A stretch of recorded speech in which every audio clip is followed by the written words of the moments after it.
साल 2080। मरीन नाम का आदमी जो पहले तो पेशाब करता है, फिर बाद में अपनी बोट पर लगी एक मशीन से उसे डालकर साफ कर देता है ताकि वो पीने लायक बन जाए। उसके बाद वो बड़े ही आराम से उसे पी लेता है। वो ऐसा इसलिए कर रहा है क्योंकि अब दुनिया में जमीन के टुकड़े बचे ही नहीं है, सब कुछ पानी के नीचे समा चुका है। पानी ने पूरी दुनिया को अपने कब्जे में कर लिया है। लेकिन अफसोस की बात यह है कि ये जितना भी पानी है उसे पिया नहीं जा सकता क्योंकि वो बहुत ही खारा है। अगर उन्होंने ऐसा किया तो वो मर भी सकते हैं। कुछ बचे हुए लोग हैं जो ऐसी छोटी छोटी बस्तियों में रहते हैं जो पानी के ऊपर बनी हुई है, लेकिन अब इंसानों की संख्या सिर्फ नाम मात्र बची हुई है। जब मरीन अपनी नाव में था, पीछे से एक आदमी उसे आवाज लगाता है। इसका नाम एडवर्ड है। मरीन ने उसे देखकर कहा, हमें कुछ लेन देन करना चाहिए क्योंकि रिवाज है कि अगर कोई भी ऐसा ही मिलता है तो एक दूसरे से कुछ अदला बदली करता है। पर एडवर्ड का कहना था कि उसे कुछ नहीं चाहिए। पूछने पर उसने बताया कि वो पास की एक बस्ती से आगे जा रहा है ताकि कोई जमीन का टुकड़ा ढूंढ सके। लेकिन तभी उसके पीछे से दो लोग बड़ी ही तेजी से इनकी तरफ बढ़ते हैं। दरअसल इन लोगों को स्मोकर्स कहा जाता है, जो ऐसे मुसाफिरों का सामान लूट लेते हैं फिर बाद में उन्हें मार कर खा जाते हैं। लुटेरों के साथ साथ नरभक्षी भी थे। ये लोग अब एडवर्ड मरीन को कुछ फल दिखाते हैं और उसका मजाक बनाते हुए बोलते हैं कि तुम यहाँ से कभी भी जिंदा बचकर नहीं जाओगे। ऐसा इसलिए उसने कहा क्योंकि उसने चोरी से उसके नाव से सारा पेट्रोल निकाल लिया। मरीन अब परेशान है कि वो क्या करे। एडवर्ड भी आगे निकल चुका है, तो अब अगर वो उन स्मोकर्स के हाथ लग गया तो उसकी जान जानी पक्की। लेकिन यहाँ उसके पास एक तरकीब है। वो पहले से ऐसी स्थितियों के लिए तैयार था। उसने एक रस्सी जिससे कि उसकी नाव में बड़े बड़े कपड़े खुल गए जो कि हवा के सहारे तेजी से आगे लेकर जाने लगते हैं। उस दौरान हवा इतनी तेज थी कि वो कुछ ही देर में एडवर्ड की नाव के ऊपर चढ़ जाता है और उसे कुचलता हुआ निकल जाता है। और पीछे स्मोकर्स भी कई मील दूर रह गए थे। मरीन अब ऐसे ही चलते चलते कई मील दूर आ चुका है। तब उसने अपने सामने वही बस्ती दिखी जिसका जिक्र एडवर्ड ने किया था। उसके अंदर जाने की वो कोशिश करता है, लेकिन बाहर ही उसे रोक दिया गया क्योंकि उन्हें उसे कुछ नहीं चाहिए, पर उसके पास कुछ ऐसा है जो वो किसी भी कीमत में हासिल करना चाहते हैं। वो चीज़ थी मिट्टी। जी हाँ, ज़मीन की मिट्टी, जो आज के समय में इंसान सोना चांदी हर चीज़ से बढ़कर मानता है। मिट्टी के लिए लोग कुछ भी करने को राजी हो जाते हैं और उसी के लालच में उन्होंने गेट को खोल दिया।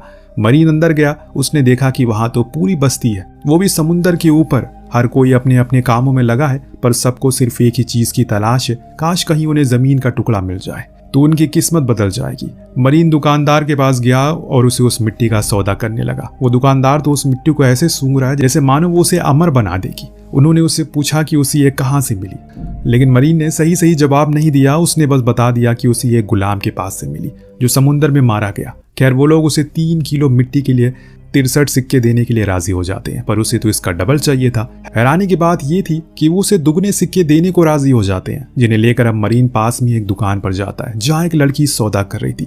मरीन उसे कुछ पानी खरीदता है, तभी उसकी नजर पास के एक छोटे से टमाटर के पौधे पर पड़ी जिसे वो खरीदना चाहता था, पर हेलन ने कहा कि उसे उसके लिए पूरे सिक्के देने होंगे। मरीन के लिए सौदा महंगा था, पर उसके लिए वो पौधा ही जिंदगी है और जिंदगी से अनमोल चीज कुछ नहीं है। इसीलिए वो सिक्के को दे देता है और सौदा लेकर वापस जाने लगता है। हेलन के साथ उसकी बेटी अनुला भी रहती है जो उसकी देखरेख करती है।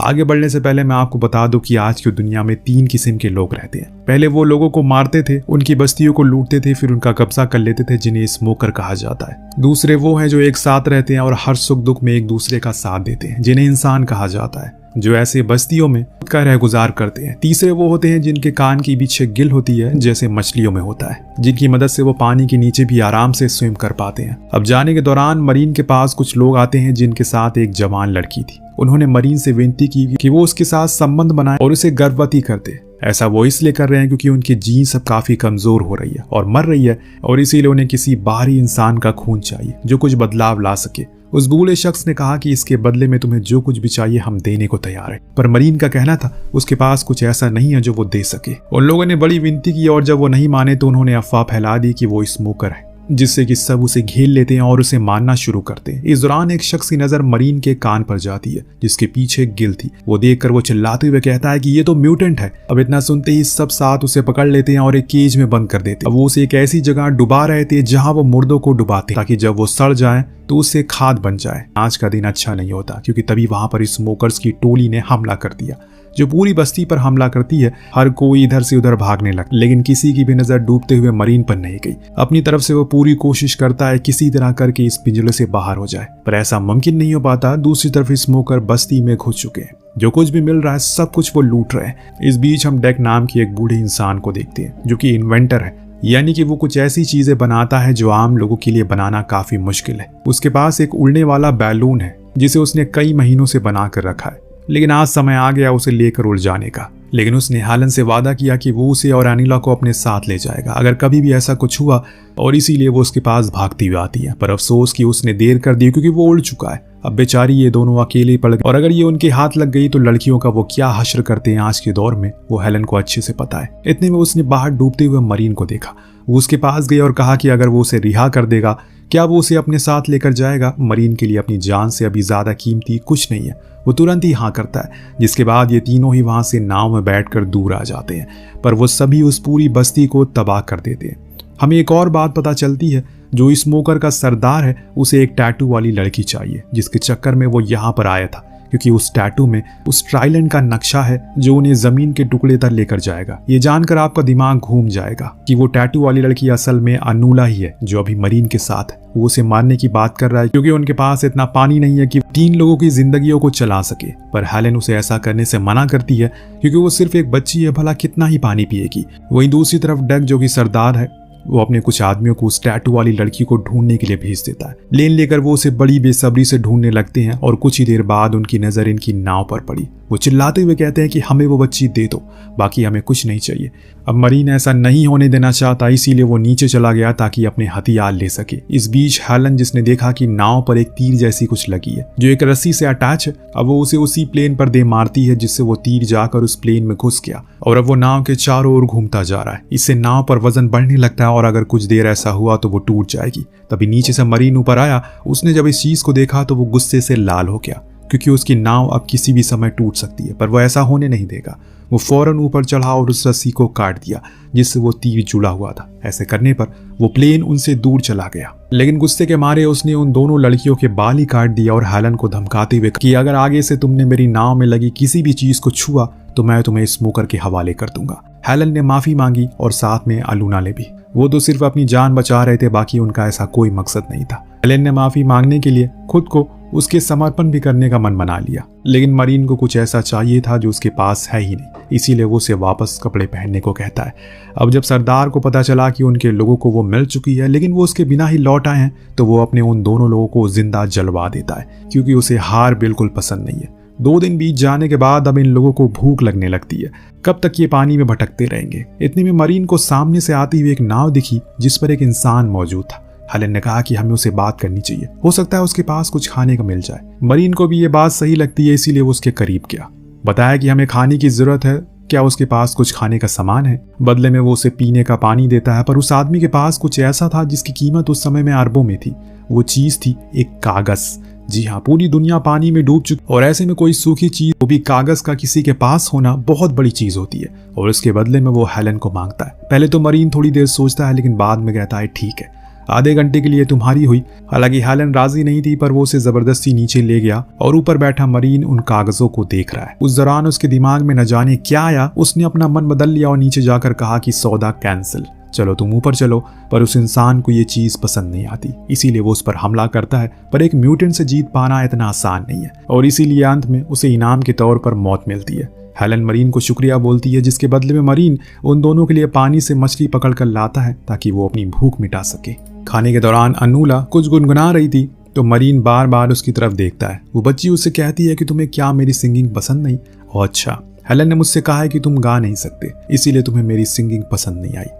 अब एकदम शांति हो जाती है वहां पर, क्योंकि अभी तक इतनी गंदी बेइज्जती किसी ने नहीं करी थी मरीन की। पर वो कुछ बोलता नहीं है। पर यहाँ पर अनूला रुकी नहीं। उसने जब मरीन के पैर देखे तो विश मांगी, काश उसके भी वैसे ही पैर होते, वो भी पानी के नीचे तैर पाती। धीरे धीरे करके समय बीतने लगता है। तीनों अब एक दूसरे के करीब आने लगे थे। अनूला ने तो मरीन के लिए स्केच भी बनाया था, जिसमें वो थी, हेलन थी और वो था, जो देख उसे बड़ा ही अजीब लगा, क्योंकि आज के पहले उसने कभी कोई ऐसी चीज महसूस नहीं की। सुबह जब हेलन ने अपनी आंखें खोली तो वहां पर अनूला नहीं थी। घबराते हुए ऊपर आई। उसने देखा कि मरीन उसे पानी में तैरा रहा है, जिससे वो काफी खुश थी और ये देखकर हेलन भी मन ही मन खुश हो जाती है। शायद उसे वो हासिल हो गया जो मिट्टी, कागज या फिर पानी से ज्यादा कीमती बनने वाला है आगे जाकर। अब यहाँ तीनों की अच्छी दोस्ती हो चुकी है, इसीलिए अब ये साथ में रहने लगते हैं। लेकिन अभी तक मरीन को अनूला के पीछे बने उस टैटू के बारे में कुछ भी पता नहीं है। एक दिन जब ये लोग समुद्र में होते हैं तो इन्हें एक चौकी नजर आती है। ऐसी चौकियां कुछ कुछ मील पर बनी रहती है जहां से सौदा किया जाता है और अपनी जरूरत के सामान खरीदे जाते हैं। लेकिन जब मरीन ने दूरबीन से देखा तो पता चला कि वो तो स्मोकर के कब्जे में आ चुकी है।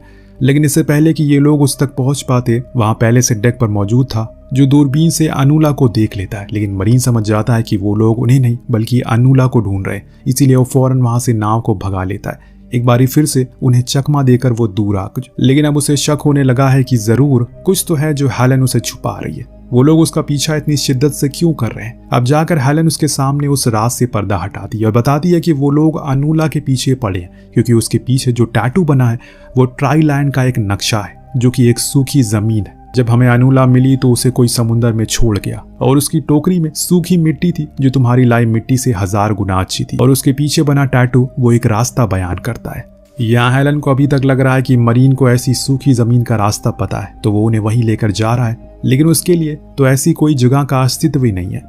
वो उसे ये सब सोचने से मना करता है क्योंकि अब ऐसी कोई जगह बची नहीं दुनिया में। पर हेलन मानने को राजी नहीं है क्योंकि उसने देखा कि उसकी नाव में कुछ ऐसी चीजें मौजूद है जो सिर्फ और सिर्फ सूखी जमीन पर पाई जाती है, जैसे कि उसके पास शीशा है जो इस समय पर दुनिया में किसी के पास नहीं है। अगर उसे ऐसी कोई जगह नहीं पता तो वो इन चीजों को कहां से लेकर आ रहा है? मरीन सवालों से परेशान होकर आखिर में उसे एक ट्यूब जैसी चीज में बंद करके पानी के नीचे लेकर जाता है, इतने नीचे कि उसे डूबा हुआ अमेरिका शहर नजर आता है। ऊंची ऊंची इमारतें जो कभी अमेरिका की विशालता का प्रतीक हुआ करती थी, आज वो पानी के सन्नाटे में समा चुकी है। इन्हीं जगहों से उन्हें वो चीज इकट्ठा की थी क्योंकि वो एक म्यूटेंट है, इसीलिए वो आए दिन यहाँ पर इतनी गहराई में आता रहता है। अब जाकर हेलन को अपने सवालों का जवाब मिल गया। इसके साथ साथ उसकी सूखी जमीन वाली बात पर भी मिट्टी फिर गई। जब तक ये लोग ऊपर आते तब तक स्मोकर ने इनकी नाव पर कब्जा कर लिया। वो बेसब्री से अनुला को ढूंढ रहे थे, लेकिन अनुला तो वहां मौजूद ही नहीं थी। दरअसल वो डर के मारे नाव के किसी कोने में छुप गई थी। इन दोनों को ऊपर स्मोकर पकड़ लेते हैं और बार बार एक ही सवाल करते हैं, वो बच्ची कहाँ है जो तुम्हारे साथ यहाँ आई थी? पर ये दोनों कुछ नहीं बताते और अंत में डेक इनसे एक सौदा करता है। अगर वो उन्हें बता देगा तो वो उन्हें मारेंगे नहीं, पर हेलन जानती है कि इन पर विश्वास नहीं किया जा सकता, ये लोग गद्दार हैं। हालांकि उसने अनुला का पैर देख लिया पर वो फिर भी कुछ नहीं बोलती। काफी देर हो गई और अंत में सरदार ने कह दिया, ठीक है इन्हें मार दो। लेकिन तभी नीचे छुपी अनुला ने आवाज लगाई और वो ऊपर आ गई। वो इन दोनों को मरता हुआ नहीं देख पाई। अनुला को पाकर वो सभी बहुत खुश थे और अब वो इन्हें मारने के लिए आगे बढ़ते, लेकिन इससे पहले कि इन्हें गोली लगती ये दोनों ही पानी में कूद गए। और यहाँ एक गड़बड़ थी कि हेलन कोई म्यूटेंट नहीं थी, इसीलिए वो ज्यादा देर सांस रोक नहीं पाती, पर मरीन तो म्यूटेंट था। वो अपने मुंह से सांस लेता रहा और नीचे रहा। जब वो लोग चले गए तो ये दोनों ऊपर आते हैं और देखते हैं कि उन स्मोकर्स ने पूरी नाव को तबाह कर दिया। मरीन को बहुत बुरा लगता है क्योंकि उसके लिए नाव उसके दिल के बहुत करीब थी। हेलन उसे माफी मांगती है क्योंकि शायद अगर वो दोनों उसके साथ ना होते तो आज उसकी नाव की ऐसी हालत नहीं होती। वो दोनों करीब आ जाते हैं, पर जब मरीन की आंख खुली तो वो नीचे गया जहां उसने उस कागज के टुकड़े को उठाया जो अब भीग चुका है, पर उसमें कुछ आर्ट बना हुआ था जो किसी आइलैंड का था। वो आइलैंड था पैराडाइज आइलैंड, जिस पर ढेरों पेड़ थे, जमीन का टुकड़ा भी था। और ऐसा ही चित्र अनुला ने भी अपनी पेंटिंग में बनाया था, यानी कि हेलन सही थी। मरीन को अब सब कुछ समझ में आता है क्योंकि उसी पैराडाइज आइलैंड से अनुला आई थी, तभी उसे वो जगह याद है, यानी कि सूखी जमीन का टुकड़ा अब इस संसार में मौजूद है। पर वहां तक वो जाएंगे कैसे, क्योंकि अब उसके पास कुछ मौजूद ही नहीं है जिससे वो आगे बढ़ सके। लेकिन तभी आसमान में हम उन इन्वेंटर को देख पाते हैं जो अपनी उस उड़ने वाले बैलून के साथ यहाँ आया था। वो हेलन को पहचान लेता है और कहता है कि तुम्हें अच्छा किया कि अपनी नाव को जला दिया, वरना मैं तुम्हें कभी ढूंढ नहीं पाता। दरअसल उसने उस धुएं से उन्हें ढूंढ लिया था और अब वो इन दोनों को बैलून में बैठकर कुछ सर्वाइवर के पास लेकर जाता है। लेकिन मरीन के दिमाग में अब सिर्फ अनुला थी, इसीलिए वो उसे ढूंढने के लिए निकल पड़ा। उधर हम स्मोकर के सरदार को देखते हैं जो अपने बड़े से शिप में था। वहां उसके कई सारे लोग मौजूद थे जो बड़ी ही बेसब्री से सूखी जमीन का इंतजार में थे, जिनसे सरदार झूठ कहता है कि उसके पास नक्शा है, वो जल्दी ही उस तक पहुंच जाएगा। हालांकि नक्शा तो उसके पास था, लेकिन उसे देखा कैसे जाएगा ये उसे नहीं पता। कुछ देर के बाद हम उस जहाज में मरीन को देखते हैं जो छुपके से ऊपर चढ़ गया और डेक के सामने आ गया। उसके हाथ में बंदूक थी जिसे दिखाते हुए उसने डेक से कहा, मुझे वो लड़की चाहिए। वो हंसते हुए कहता है कि तुम्हें पता है तुम्हें यहाँ आकर कितनी बड़ी गलती कर दी, मेरे लोग तुम्हें छोड़ेंगे नहीं। लेकिन मरीन तो पूरे प्लान के साथ आया था। उसने एक फ्लेयर को जलाकर जहाज के उस हिस्से में डाल दिया जहाँ ढेरों पेट्रोल था, जिससे एक जोरदार धमाका हुआ और इसमें कई सारे लोग मारे गए। इसी अफरा तफरी का फायदा उठाकर मरीन चोरी से नीचे घुस और उस जगह पर जाने लगा जहाँ उन्होंने अनुला को छुपा। लेकिन उसके पास पहुंचने से पहले ही डेक उसे अपने प्लेन में बैठाकर वहां से ले जाने की फिराक में था, पर मरीन ऐसा होने नहीं देगा। उसने जब देखा कि वो उड़ने वाला है तो उसने फौरन एक रस्सी को प्लेन में लगा दिया और शिप से बांध दिया, जिससे कि प्लेन वही शिप पर ही क्रैश हो गई और अब किसी भी समय धमाका हो सकता है। लेकिन इससे पहले वहां पर इन्वेंटर और हेलन उस उड़ने वाले बैलून से आ जाते हैं। उन्होंने फौरन ऊपर से एक रस्सी फेंकी, जिसकी मदद से वो ऊपर आ गए और नीचे मौजूद पूरा जहाज फट गया, जिसे पलक झपकते ही वो पानी के अंदर समा गया और यहाँ सारे स्मोकर मारे जाते हैं। इन्वेंटर कहता है कि अब उसे नक्शे की समझ हो गई है। उसने सूर्य की परछाई से रास्ता का पता लगा लिया है। अनुला की उस टैटू को एक कागज पर उतार लिया है। ऐसा करके उसने सभी से कहा कि हमें पश्चिम की ओर जाना है, वहां सूखी जमीन है। सुबह होती है तो मरीन ने देखा कि उनके बैलून पर एक पक्षी आकर बैठा है। तभी उनके सामने एक ऊंचा पहाड़ नजर आता है जो पूरी तरह से हरा भरा था। उसने फौरन बाकियों को जगाया और उन्हें भी इस नज़ारे को दिखाया। जब वो लोग इस चीज को देखते हैं, फौरन उस जगह पर बैलून उतार देते हैं। ये एक छोटा सा आइलैंड था जहाँ जानवर थे, मीठा पानी था, पेड़ पौधा था, यानी कि वो सब कुछ था जो एक जीवन के लिए दोबारा शुरू करने के लिए। जब ये लोग ऊपर गए तो वहां इन्हें एक झोपड़ी दिखी जिसके अंदर 2 कंकाल थे। पास में ही कुछ कलम भी थी जिनसे टैटू बनाया जा सकता। हेलेना समझ गई कि ये अनुला के माता पिता हैं। उन्हें पता चल गया था कि वो मरने वाले हैं, इसीलिए उन्होंने अनुला को एक टोकरी में समुद्र में छोड़ दिया उस सूखी मिट्टी के साथ और उसके पीछे वो टैटू बना दिया, ताकि अगर किसी अच्छे इंसान को वो मिल जाए तो उसे ये पता लगा सके कि अभी भी संसार में सूखी जमीन मौजूद है। अब सभी लोग काफी खुश होते हैं, लेकिन मरीन को ये अच्छा नहीं लग रहा है क्योंकि उसका ये घर नहीं है। उसे समुद्र बुला रहा है, इसीलिए उसने अपने लिए एक नई नाव बनाई, जाने का फैसला कर लिया। लेकिन अनुला जो उससे सबसे ज्यादा डरती थी, आज उसके लिए रो रही है। वो उसे विनती करती है कि वो उन्हें छोड़कर ना जाए। हेलन की अभी आंखों में आंसू है। वो नहीं चाहती कि वो उससे दूर हो, क्योंकि अब वो उसे प्यार करने लगी है और ये बात मरीन भी जानता है। लेकिन अगर वो यहाँ रहा तो ज्यादा दिन जिंदा नहीं रह पाएगा। उसका घर समुंदर है और उसे जाना ही पड़ेगा, और इसीलिए वो आंसुओं से उनका अलविदा कहता है और वहां से हमेशा के लिए चला जाता है। अब दोनों उस चोटी पर खड़ी उसे जाते हुए देख रही थी, जिसके साथ कहानी का यही अंत होता है। ये कमाल की कहानी आपको कैसी लगी हमें कमेंट करके जरूर बताएगा। मिलते हैं अगली वीडियो में। Thank you so much watching. Peace out.